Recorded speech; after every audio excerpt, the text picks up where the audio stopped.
I was unfortunately laid off as a part of a large reduction in force at a huge SaaS company this past February, which was unexpected. So I'm going to kind of do a bit of an informal rant, if you will, with minimal editing. So this is going to be very different from our other videos here on the channel.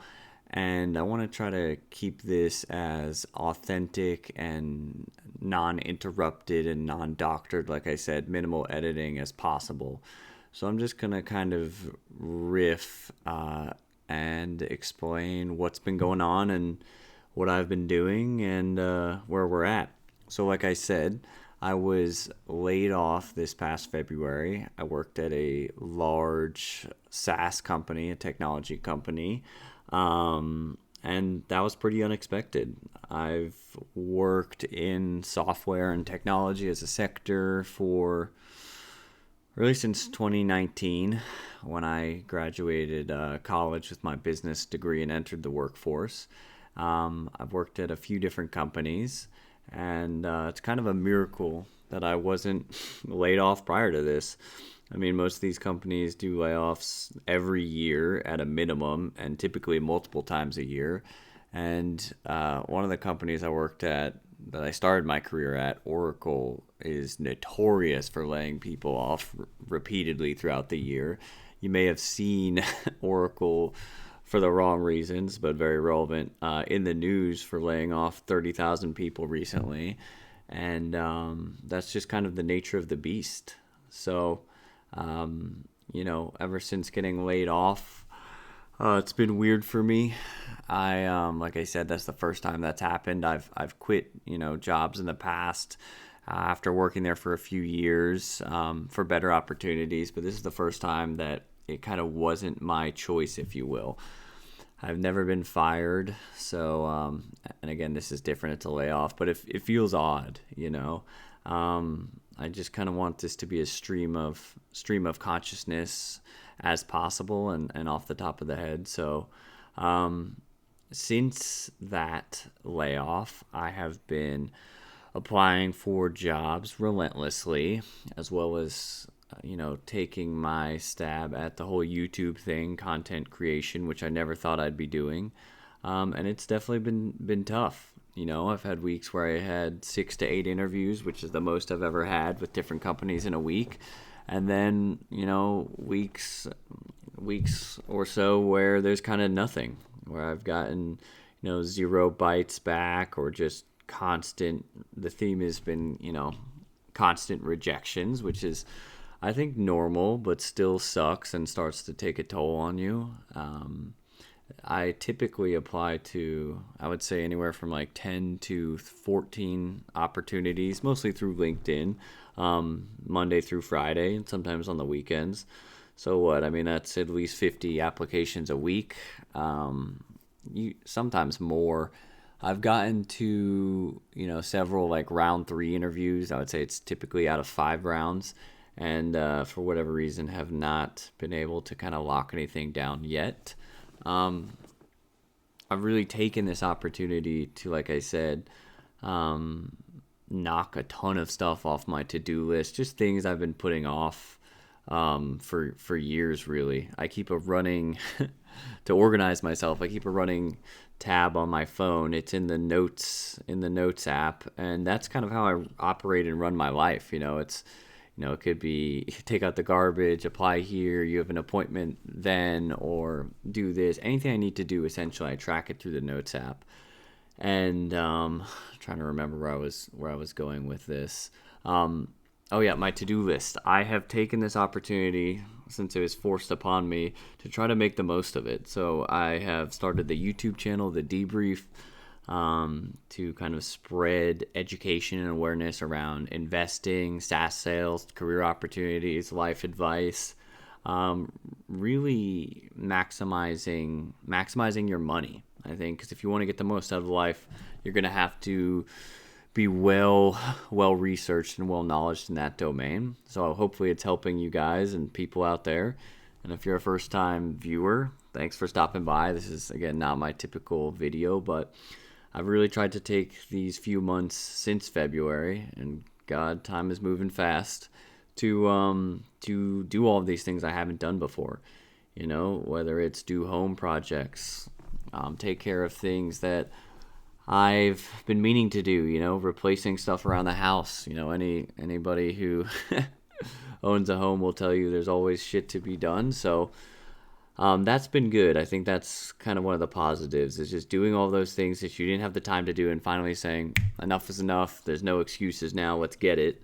And yeah, just interviewing, hoping that this channel will eventually take off. I think there's a lot of people I could help through my YouTube videos. I think investing in personal finance and money management, it's almost a cliche in some ways, but in other ways, it's like shocking how unprepared a lot of people are for retirement. I mean, I've harped on it 1,000 times, but if you haven't already, seriously, take the time, because it's going to pay off for you and your family to educate yourself on investing and what that looks like. Because as I've ranted on in my other videos, but it still remains, it's going to be as true now as it will be in 60 years, as it will be in 1,000 years.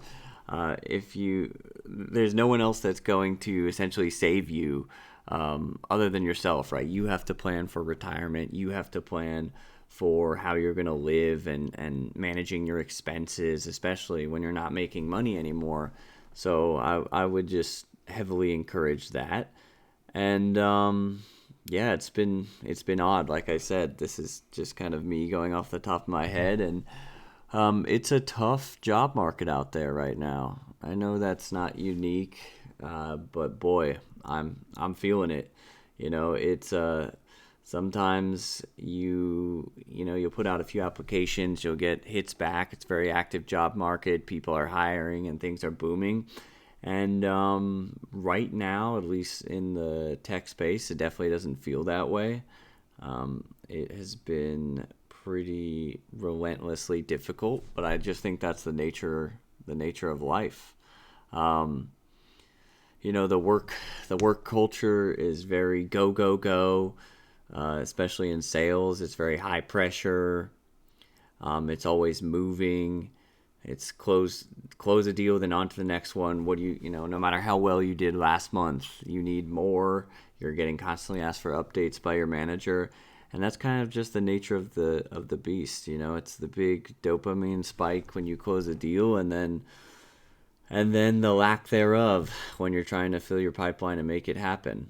And I think that can definitely lead to burnout, lead to doom scrolling, maybe unhealthy habits, and it's tough. I would say we have more access to information and knowledge than any generation that's ever come in the history of the world.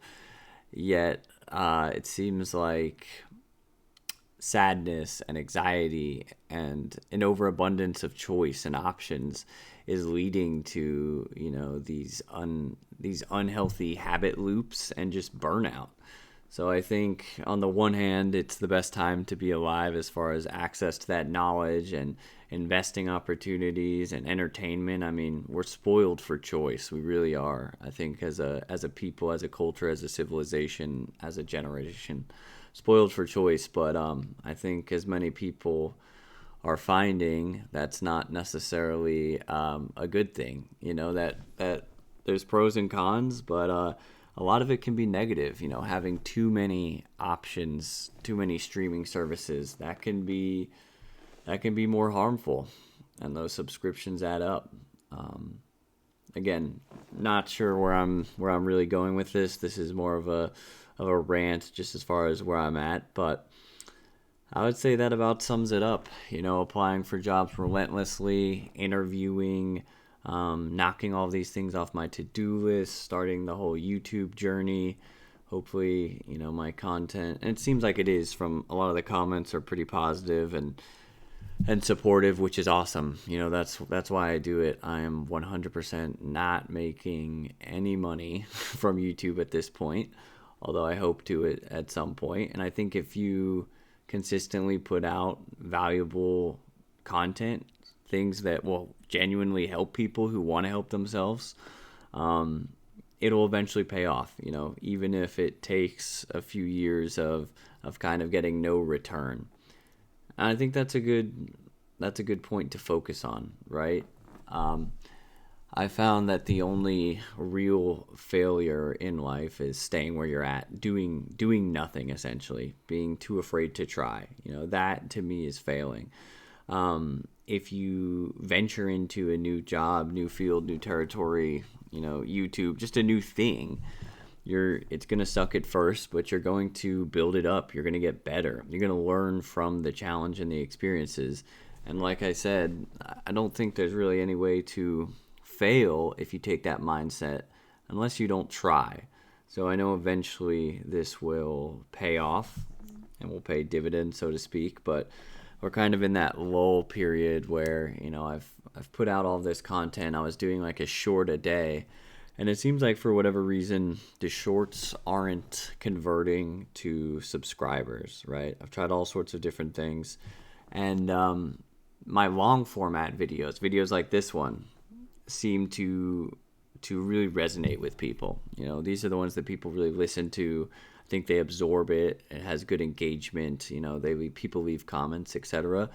And I think this is where you build subscribers and people that are interested in learning and helping themselves. It seems like, well, the shorts, you can pack good information in there. It's just, more doom scrolling. Boom, click it, see it, that's interesting, I'll save it and not do anything about it. Boom, and then they scroll away.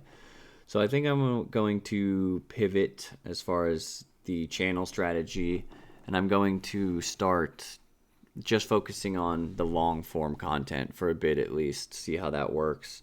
Videos where you can really dive into it and they're not so clickbaity, scrolly, because those clearly just go into the void and then it's on to the next video, right? I really want to build an audience that has some interest, that cares, that is interested in the content. And I think the barrier to entry is going to be sitting through a few minutes of a YouTube video and actually kind of absorbing it and staying there to learn and to grow and to maybe improve your life as the end goal. So that's kind of what I'm going to pivot to. And I hope to have some positive updates as far as a job opportunity, etc. Right now I'm living off of my investments and my savings. Luckily, I was prepared for this. Like I preach about, I'd be a hypocrite if I wasn't. Like I preach about constantly on the channel. I went ahead and saved my money, obviously invested it over time. Sorry about that, guys. I got a call there that totally interrupted me and took me out of my flow state there. But what I was trying to say was I, was prepared for this. I've built up a nest egg through, working and investing and setting aside a portion of my salary to be put into savings, right? And that's how I've kind of been surviving. So obviously I can luckily still pay my mortgage. My wife works full-time as well, also in the kind of SaaS sales space. And luckily I haven't, I've obviously still contributed as far as bills and things. So I'm good to go from that perspective, but nobody wants to see, even though you prepare with an emergency fund, etc. And I have several years worth of emergency fund savings, if you will, prepared. You still don't want to kind of see that eaten away, even if it's at, let's say a low or safe rate where you can go on for a while like that. I'm someone who wants to be consistently earning money and kind of increasing my wealth and working towards an early retirement. So that does suck from the one perspective. On the other hand, I'm prepared and it's okay, but it is kind of draining, literally, and then emotionally. Luckily, I haven't turned anything off from an investing perspective, so as far as like what I'm contributing to my brokerage account and my Roth 401k, and then my crypto investments, everything's still working and operating as it was while I was working, which is good. So I haven't had to turn any of that off. And then as far as my monthly dividends, which is a huge part of my long-term strategy, I could turn that off, the DRIP program or the dividend reinvestment program, and take that out as, that approximately $800 a month as cash, which would be cool, but I'm not going to do that because I want to keep contributing to the long-term growth and I want to double down.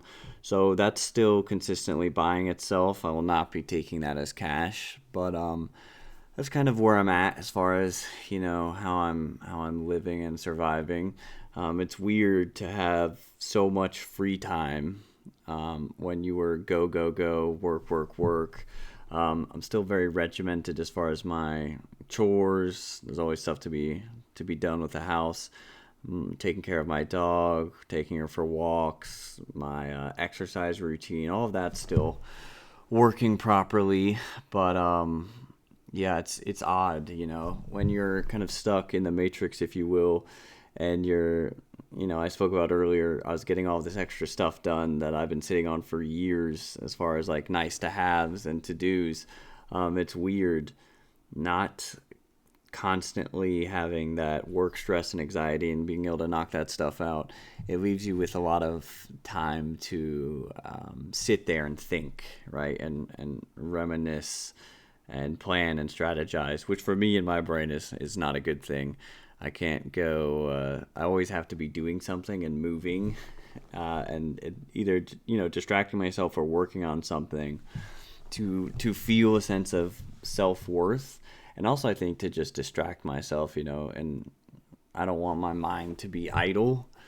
I feel like that leads to anxiety and just overthinking and over planning. So definitely strange to be sitting there with a lot more free time and kind of not feel like you're actively doing something, to just sit with yourself. I think, at least for my brain, I'm sure a lot of other people feel like this can be very difficult, even down to the point where when I'm taking a shower, I need music or a podcast playing. And I mean, I almost have, zero time throughout the day or the week even where I'm just sitting there in dead space and it's silent and I'm just thinking.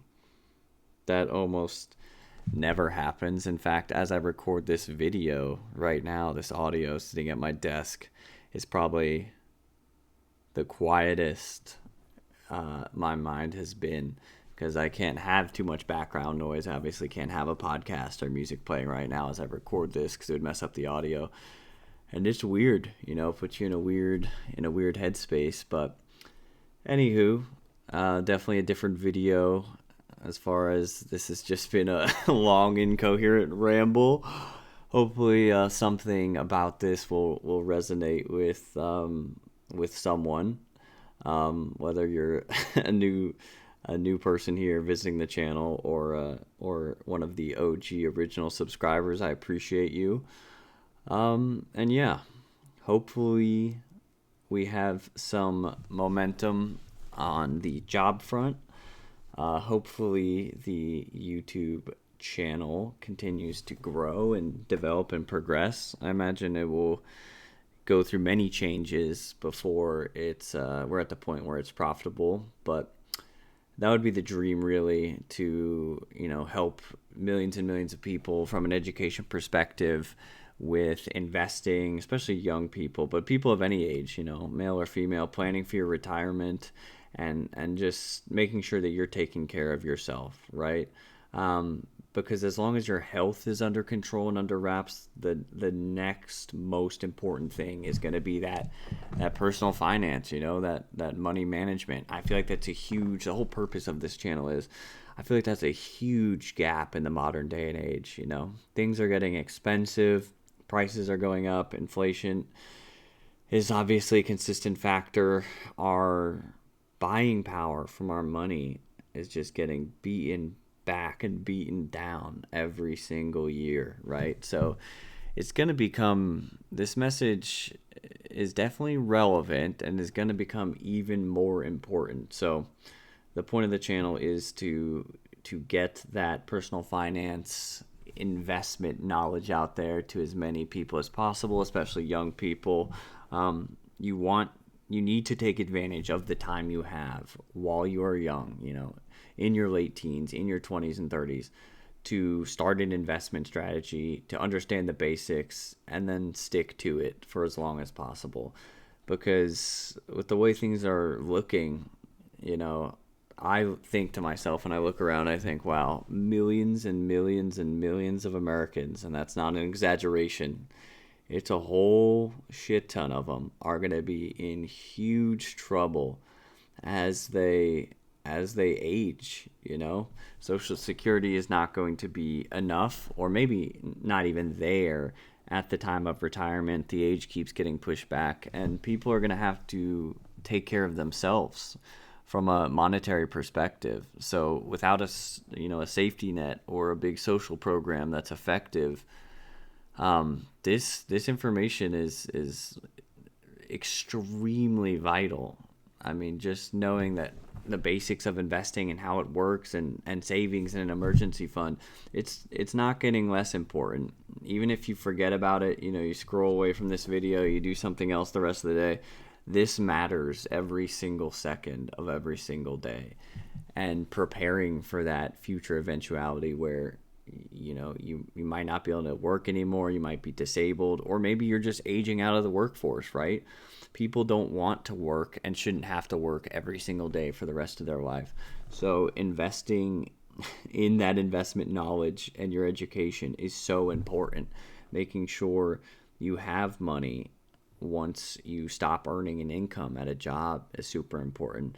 And then for me personally, retiring early, owning a business, having the entrepreneurial mindset, and not working as kind of a, no offense, as a corporate drone for the rest of my life is super important to me.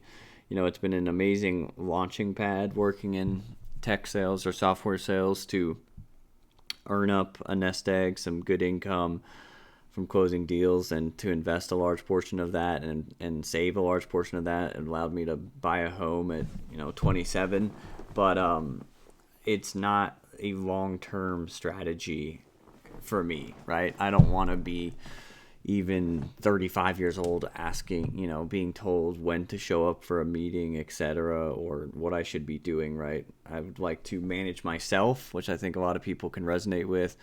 I'm definitely a self-starter. I don't need to be told to do something. As long as I understand the end goal, I'll be working on it, which I've done in the past, and I'm going to keep pushing towards that early retirement through my investments and potential business income.